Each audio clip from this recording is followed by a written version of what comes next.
बरं लक्ष द्या, मी या सापाबद्दल माहिती सांगताय. तर हा दोंड्या जातीचा साप आहे. त्याला इंग्लिशमध्ये चेकर्ड किलबॅक म्हणतात.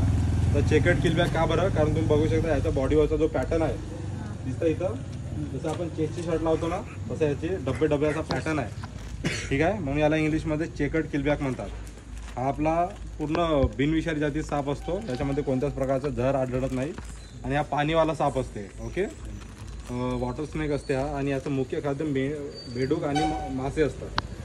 ठीक आहे, याला ओळखायचं कसं ते सांगते. याचं डोकं जे असते तो थोडा बेटकासारखा असते आणि याच्या डोळ्याखाली एक रेष येते आणि तेवढं नाही दिसत आपल्याला बरं, परंतु फक्त एवढं ओळखायचं त्याचा जो वरचा पॅटर्न आहे तो चेकचा कसं शर्टचा आपण आहे सेम तसा पॅटर्न आहे. ओके, आणि याला बिलकुलच पकडायची गरज नव्हती, पण तुम्ही एवढे फोर्स केले म्हणून मी याला पकडलं. नाही तर असं आम्ही बिलकुल पकडत नाही, कारण तो त्या घरच आहे. तो नालीतच राहणार साप आहे आणि नालीतच राहतो, त्याच्या बाहेर तो नाही निघत. ठीक आहे, आणि आपल्या पर्यावरणामध्ये असणं खूप जास्त गरजेचं आहे. आता नालीत राहणं का बरं गरजेचं आहे? कारण जे मच्छरचे लार्वा राहतात ना तर हा साप खाते, म्हणून जे डेंगू बिमारी होते ना हा तो साप कमी करते.